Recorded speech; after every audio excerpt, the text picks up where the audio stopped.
Providence, the warmest day, I think, since Christmas. First time above freezing in about 10 days or so. So welcome everybody to the Navigant Credit Union Broadcast Center, and we appreciate our sponsorship with Deepwater Wind, who's got a lot of stuff going on all over the East Coast.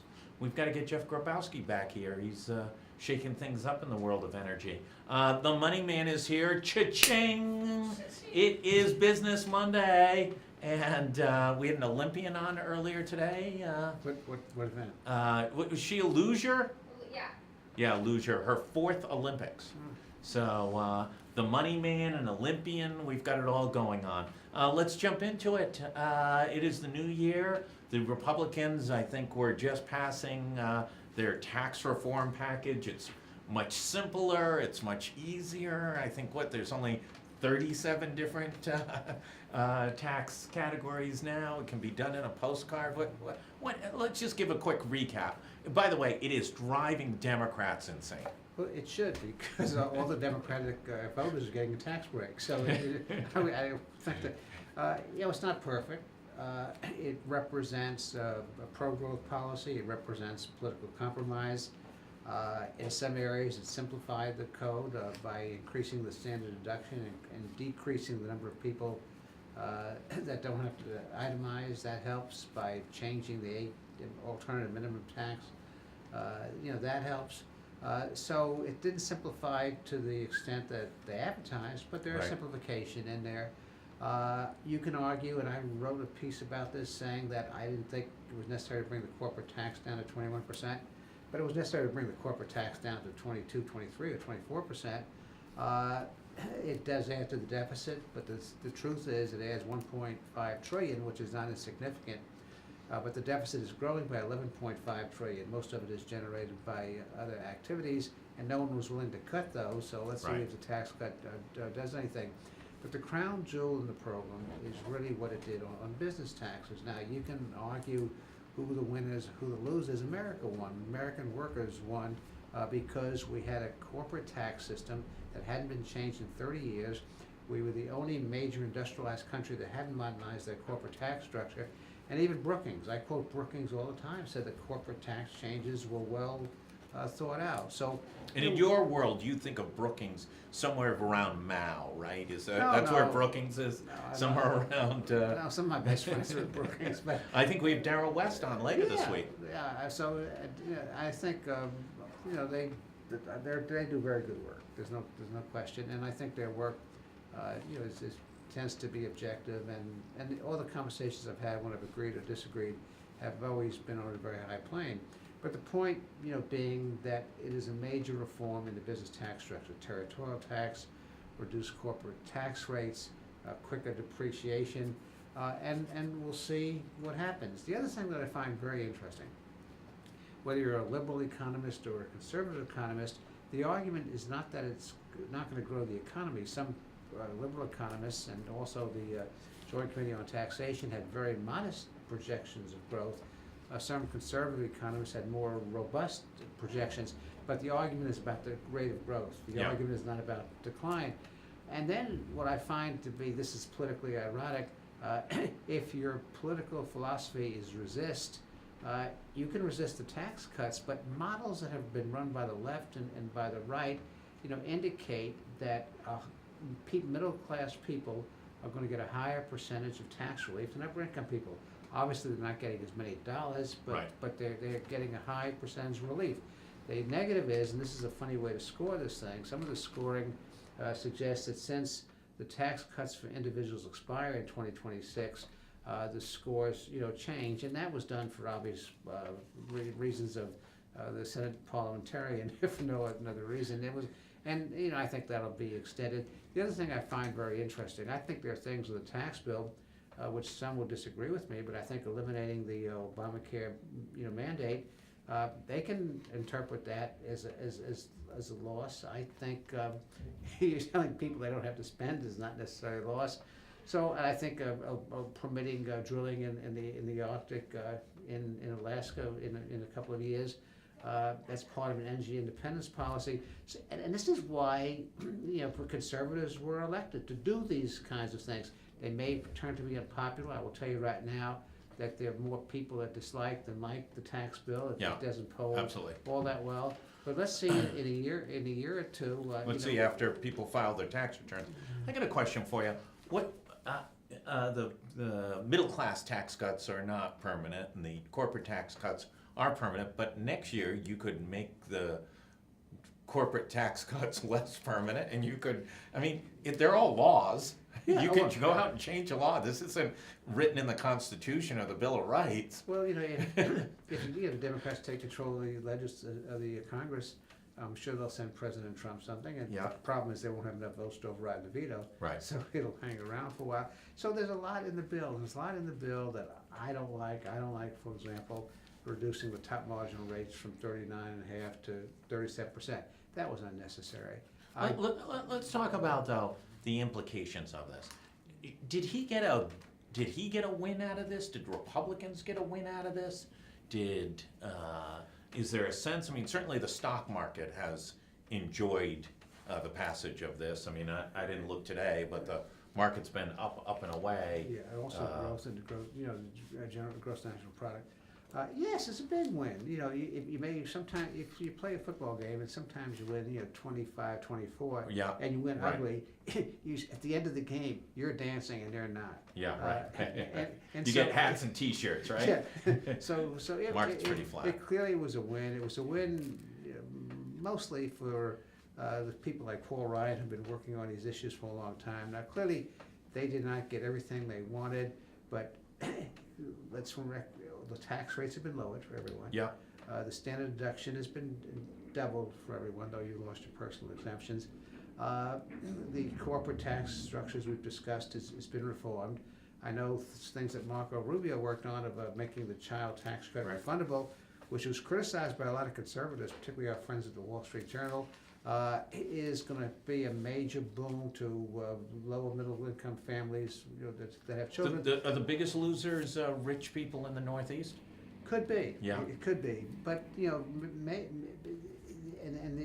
changing the deductibility, I think some of the liberal politicians who whine about that are some of the biggest hypocrites. And I'll give you a couple of reasons why. Do you First want of to all, name names? Do we know any of them by name? all our best friends. I'll start with the governor of Connecticut. That's a safe one. Connecticut, not Rhode Island. Jerry Brown. Jerry Brown. I go on. But first of all, right now, 70% of the people don't itemize, so they're not Yep. impacted. When you go to a $24,000 standard deduction, that 70% of non-itemizers is going to increase significantly. So it doesn't affect a lot of people. The second point is that it was a rich person's tax subsidy. The average working person probably will not be adversely affected by the $10,000 cap. Somebody living on, I won't mention streets on Blackstone Boulevard, in a $1 million house, paying the state 30 or 40 in income tax. I think it's Morris Avenue. Will Yeah. clearly be impacted. Will clearly be impacted by that. But if you're going to talk about tax equity, and there's a lot to debate about changing the state local tax bill. I'll tell you about some inside stuff in a minute. But you can't defend it as not promoting equity. You can argue against it for state-local relations, state-local tax policy. The arguments on both sides, but equity is not one of the arguments. So if these liberals are so concerned about equity, Sure. that's not really a fair issue. Now, when you look at the $10,000, there's a very fair question. This was discussed. Is $10,000 the right number? Well, I don't necessarily think it's the right number. I think It reminds me of the famous quote by John Lowenstein, the Baltimore Pitch- Orioles outfielder, who said they should move first base back 3 feet so there won't be so many close plays. That's right. Right? So wherever you put it, somebody's going to complain. It's where you Right. stand. And so, it's not as irrational a public tax policy as some people, contend it is. There are winners and losers. And one of the things that's not gotten enough attention, in my opinion, is so the question is always up, do you win or do you lose with a tax cut? And a lot of it's going to depend not on some model that's run by the Tax Foundation or by Sure. the Center for Budget Policy and Priorities. They both have tax models which show little different things. Is what's your personal circumstances? Right. Where do you live? How many kids do you have? what's your sources of income, dividends, capital gains, wages and salaries.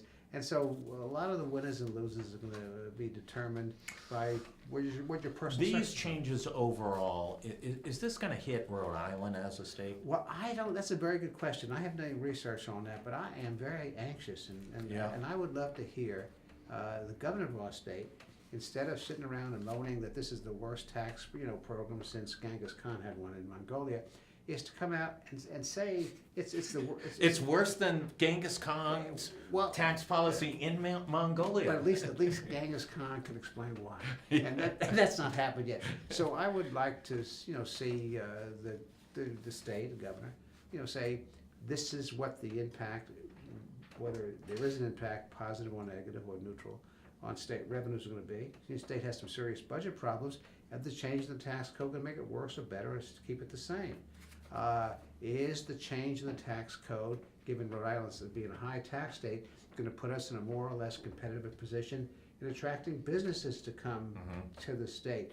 So there's a whole series of sophisticated, and not even rocket science sophisticated, but basic professional sophisticated, research should be done, and where the governor of the state who criticizes this tax cut should say, I think it's a bad idea because this is how it's going to adverse affect businesses in the state, how it's going to affect individuals, how it's going to affect state government. If there's data. It is amazing that it's been passed now for a couple of weeks, that there's been no discussion, analysis with some real data as to how this is modeling Well, impact. the Tax Foundation, published some on how it affects states, and We've taken a look at that. But see, this is an interesting thing. It gets back to the quality of government issue, and without mentioning names, because I get around, but there are states where we're having this conversation. Okay. A little further along. Well, The governor's got a budget presentation coming up in a couple of weeks. Do you have any insights and guesses in how she's going to deal with? She's got to clean up this fiscal year. She's looking at a $230 million deficit next year. We've gotten some indications. We have a piece today that one of the ways she's looking to find some new revenue is to look at these New Jersey-style online gambling as an expansion. Yeah. Everybody's waiting for a Supreme Court decision. I'm not sure that's going to be the biggest windfall in the world, because if the Supreme Court reverses the federal law, every state's going to do it, and it's really going to just move money from lotteries and Twin Rivers and those types of things into new gaming. Let me go to that first, and then get to your question about the budget. Sure.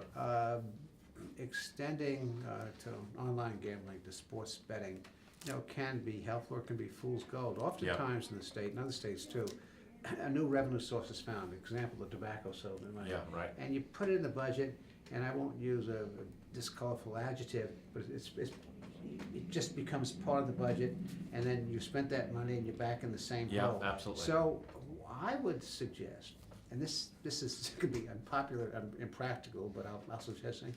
If we get additional money from sports betting, and it's significant, how about paying to fix up some schools? How about saying we can have sports betting, and this is what we're buying for it? Yeah. We're buying, paying down our unfunded pension liability. You've got some connections down in Georgia. Georgia's got their lottery that if you graduate, I think you have to be a C average. You go to and can get in. You go to college for free, right? You got to be Hope. Well, there's a Hope Scholarship. There's some standards. There's some standards. Yeah, but B's.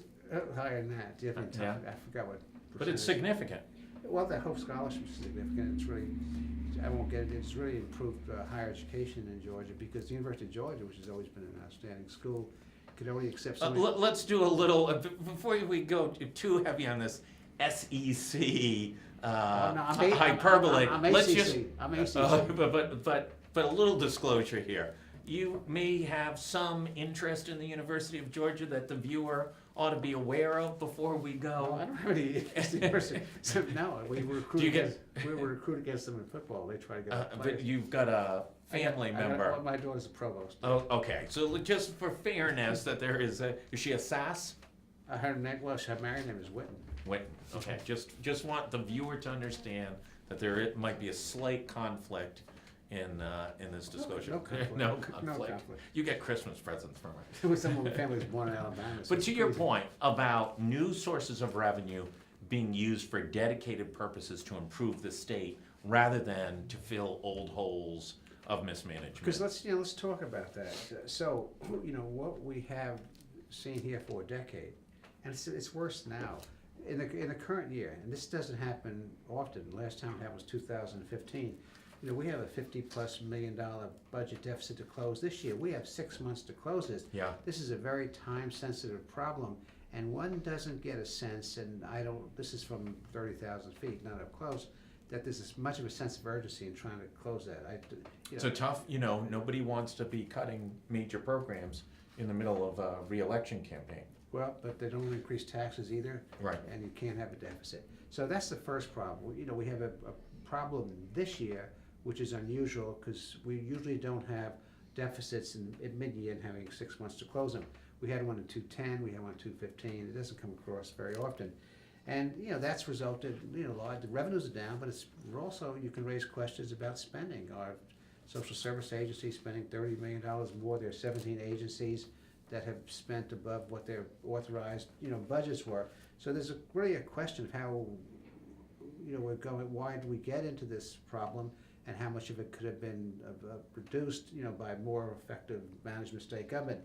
And then you got another situation. We talk about the structural deficit. The structural deficit is real simple.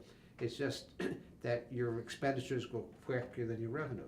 And, we've had that for a long time, but it's worsening because when the governor submitted her budget last year, she was projecting a structural deficit for fiscal 19, which is the year that'll start July 1, 2018, of about $150 or $60 million.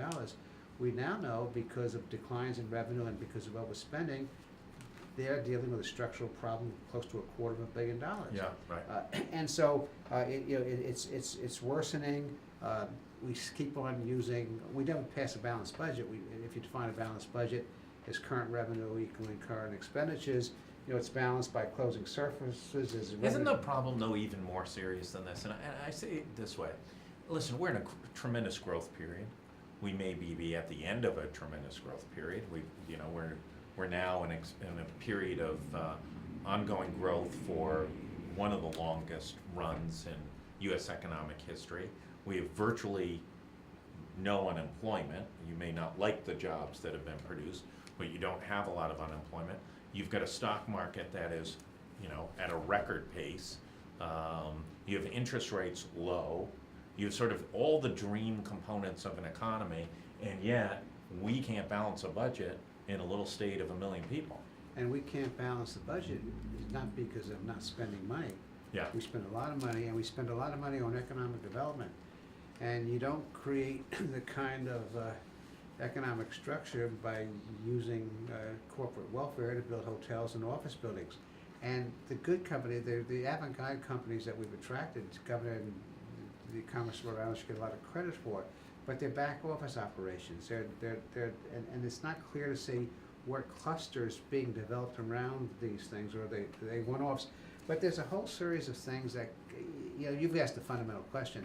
The fundamental question is, how can you be experiencing deficits during a period of economic prosperity? You have 4% unemployment. But there are a lot of things. There's controlled spending. There are a lot of risks involved. So is spending being controlled? The governor wants to know a retirement program. How is that going to be administered? What's going to be the outcome of UHIP? What is the future? We talked about this briefly a minute ago. What's going to be the outpick of future federal action? For example, if the CHIP program, the Child Health Insurance Program, is renewed, which it will be, we'll probably pick up a few $1 million, which will offset this. If it's not, we won't. But we've made spending decisions without knowing really the financial impact.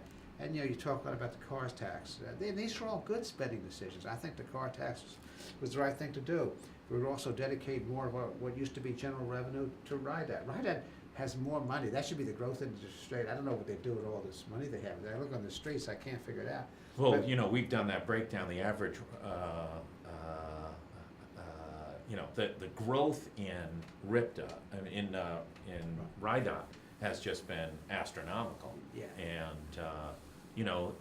listen, when that money dries up, then we're really in trouble because, You know, it's those types of Rebuild Rhode Island tax credit projects and RIDOT that are keeping folks working right now. But the point, RIDOT, car tax, Medicaid expansion, Yeah. I could go through a number of things.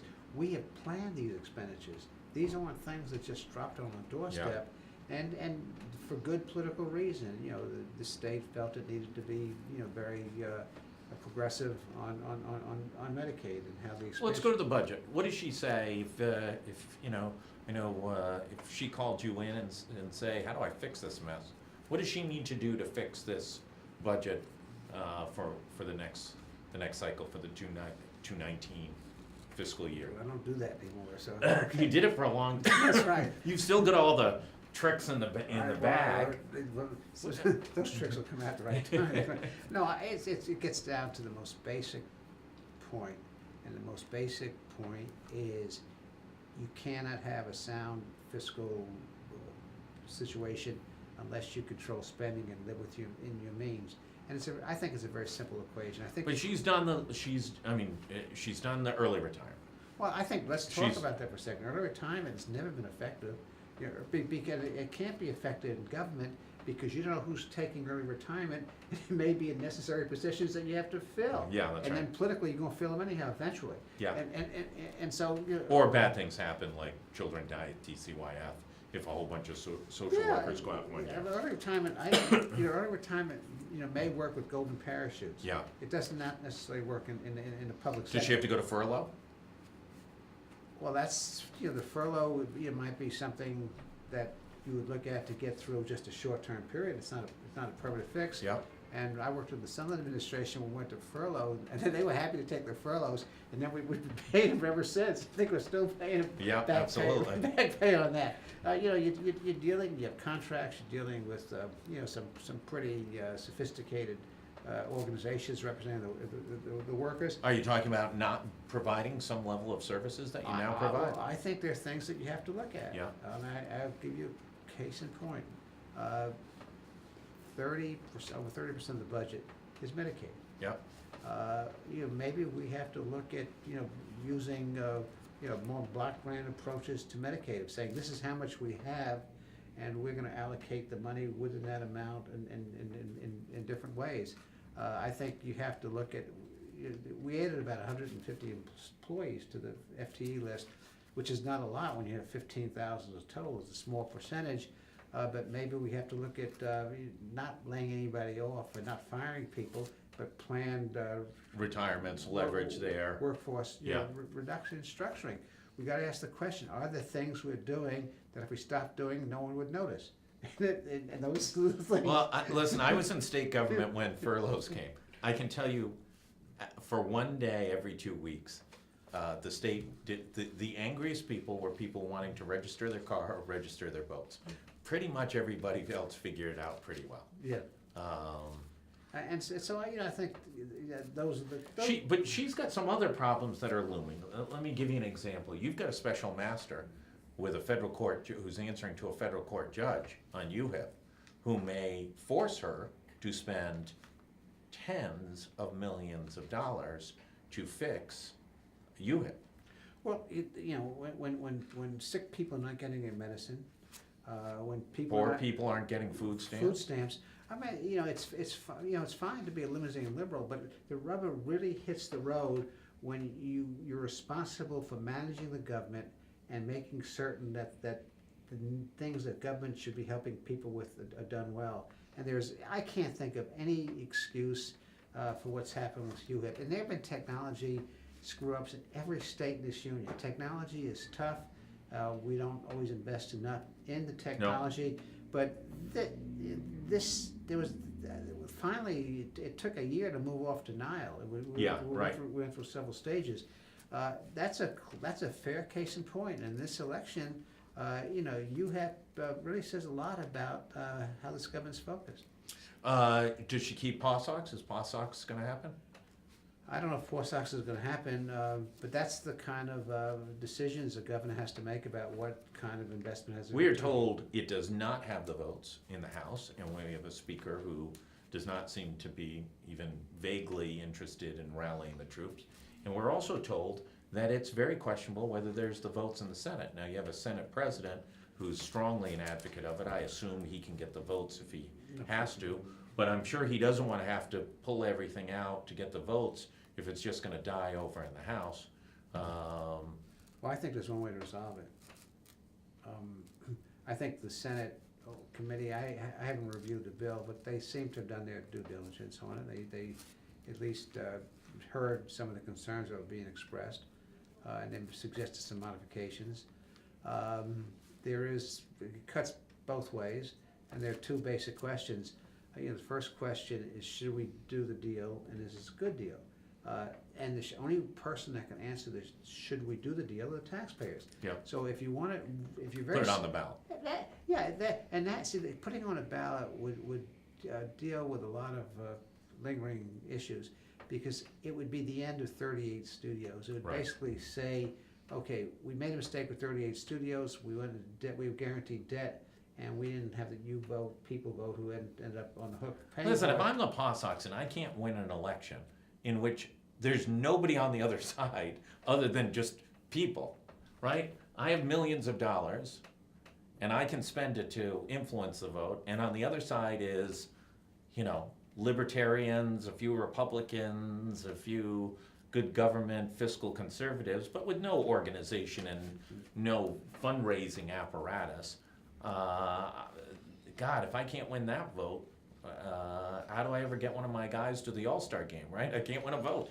Well, and also you have to recognize the time in which you play the game. Right. You play the game at 1 o'clock, you need sunglasses. You play Right. the game at 9 o'clock, you probably don't. Right. And so these guys are smart, and they are making this ask in this political environment. If it was a different political environment, you could have different political strategies.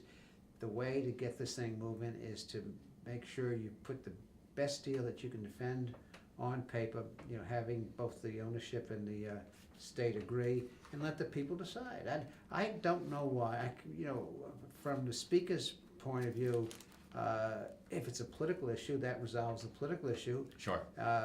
And from a broader public perspective of rebuilding confidence in state government, you're basically saying people count. And right now there's an attitude the elites count, that people don't.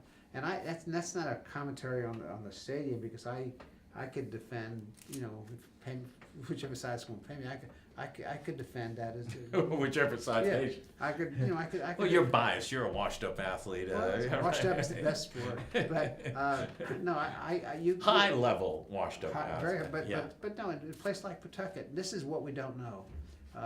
Pawtucket's had problems ever since the cotton mills, Yeah. left. Yeah. 40s. And basically, it's just there's somewhat of a gamble in doing this. The question people have to decide: is it a gamble worth taking? And I can't put a formula together and say it is or it isn't a gamble worth taking. But I think if all the facts. No, I think from an editorial standpoint, the position we've had is, listen, there's now a standard in New England, and it was set by Massachusetts on the wildly contested Fenway Park, Boston Garden, and Gillette Stadium, and it said, listen, we'll pay for the infrastructure pretty graciously, with just about anything you can call infrastructure, we'll pay for. Extra highways, parking, But you've got to build your own. You're a private entity. You guys are wealthy. You need to build your own buildings. And that seems like a reasonable standard that should carry forward here. By the way, Massachusetts isn't facing the economic issues we are, and these guys bought the game. They've got the money. It's kind of a little hard to cry for me, Argentina, when we've literally got billionaires who are more than capable of putting the money together. But there has to be an end to this conversation. How long have we been having this conversation? 3 years. Okay. After 3 years, you would think we could. You would think so. You'd have an end to the conversation. Right. And I think of voters, upfront voters, one way or the other. That would end it. And I think, from the point of view of the Poor Sox or the Red Sox, they deserve an answer. Yeah. I mean, they're legit. And they can roll everybody out, and they can have Carlton Fisk come out, and Mo Vaughn, and you name it. They can put it all together. But we as a government, a society, these are legitimate business people. Yeah. And they're no different business from an insurance company or a high-tech Yeah, company absolutely. that Yeah. want to build somewhere. Right. And it seems that we have this is where I really get a kick out of our economic development thing, because I've been a critic of Commerce Rhode Island, as you know. Really? Yeah, I have. I think I've heard that. But we in 2 hours we can make a decision to underwrite building a hotel. In 3 years we can't make a decision whether to move ahead with a facility that has a broad Public purpose. Yeah. Yeah, no, I think that's a legitimate criticism. Not a lot of leadership on this at any level, and we'll see. Let's wrap up with GOP. You got a number of candidates for governor. You've got Cranston Mayor Alan Fung. You've got House Minority Leader Patricia Morgan. You've got now emerging Giovanni Feroci, who's in a huge bankruptcy fight over his company, or I guess bankruptcy surrender, I guess, at this point. Joe Trillo has gone. Joe Trillo's not a Republican. Yeah, he's now gone independent. And what should we be looking at for in the next few weeks? Well, Campaign finance reports? Well, campaign finance reports, but see, the Trump election showed us something very interesting. Clinton's had a lot of money. Yep. Well organized, Yep. good organization. Right. And they got clobbered. Yeah.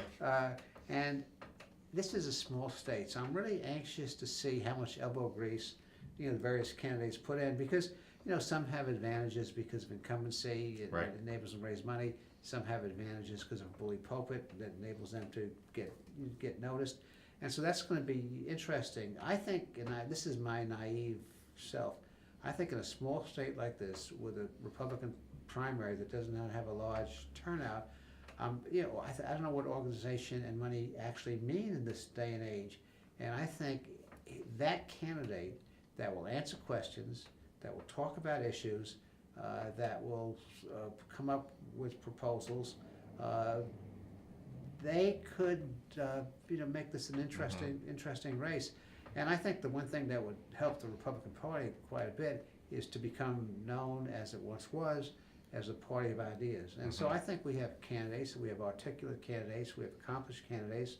Mayor Cranston, a minority leader in the House, that obviously are not strangers to what the job is and what government responsibility is, that have a tremendous opportunity to tell the people of the state why it's better for them and their families and their businesses to elect Republicans. And Charlie Baker said it really well. A piece I wrote that was in the Ripon Society.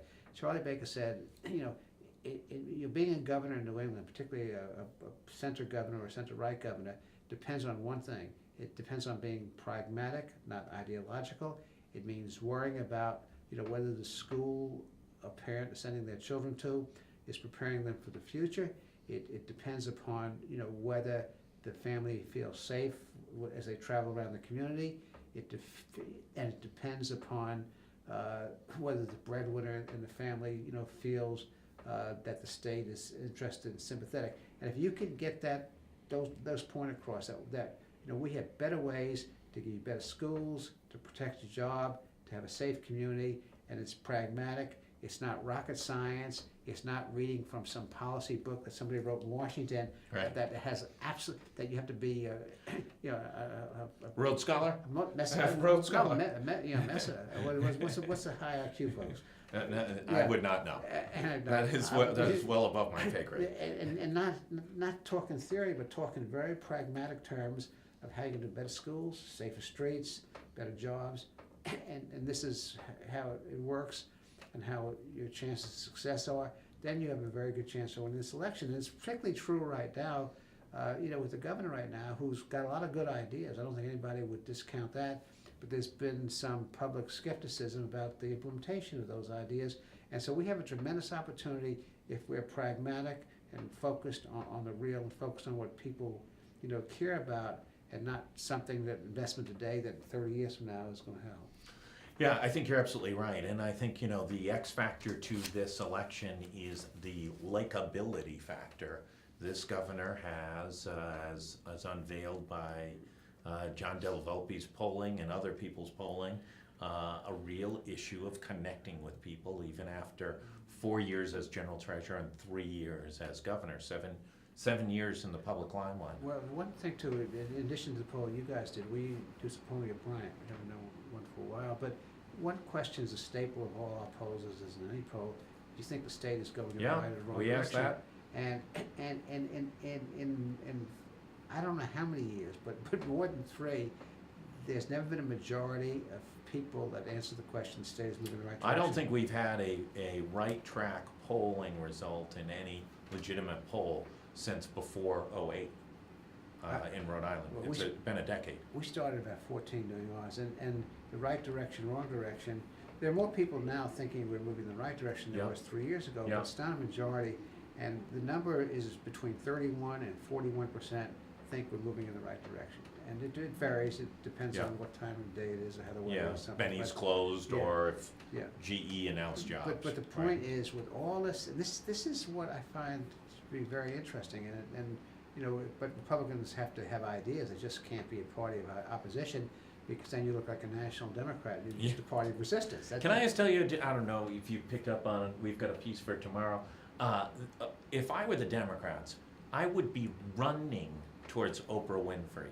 I would immediately declare that she is automatically the Democratic nominee. And, I mean, who's their better candidate? Bernie Sanders? Elizabeth Warren? I mean, Oprah Winfrey or Elizabeth Warren? Is there a game there? Is that even, that's one of those games they stop. TKO, no. I mean, Oprah Winfrey might be, if you were going to genetically build the perfect Democratic candidate for President of the United States, billionaire,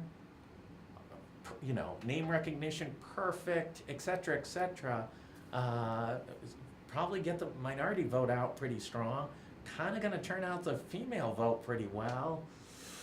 Kind of seems like a tough candidate for anybody to beat. In the Democratic primary. And then in a general election. It depends on who the candidate on the side is. Donald Trump and Oprah Winfrey? Well, that's no comment. No, and I'm not so sure Donald Trump will run again. It could be. We have to- But he is what is he? A genius? A stable genius? Stable genius. Stable genius. And I want to meet the unstable genius. That's Listen, Money Man, thank you so much. My Last question. Tonight, University of Georgia is playing the University of Alabama for the national championship. Do you have a prediction in that game? No, I don't predict games. I'm just very disappointed Florida State's not playing. Then I have a prediction for you. Our family is rooting for UGA. And you will be strongly. Do you have a little bulldog sitting on your lap tonight during the game? I have a lab. He doesn't want to sit on my lap. No, I have a red hat with a black G on it. Yeah, excellent. We'll be okay. All right, great. Listen, everyone, thanks so much for tuning in on this warmer, wintry day here at the Navigant Credit Union Broadcast Center. Thanks to Deepwater Wind and, of course, the Money Man for a real good tour, both of what's going on down in Washington and in Rhode Island, what to look forward to. Tomorrow, Ava Gaudette, who had a monster show last week, and Kate Nagel will be back tomorrow. Tune in at 3 o'clock. And don't forget, national championship game. The Money Man says it's going to be Georgia. Thanks everybody over and thanks everybody over and thanks everybody over and thanks everybody over.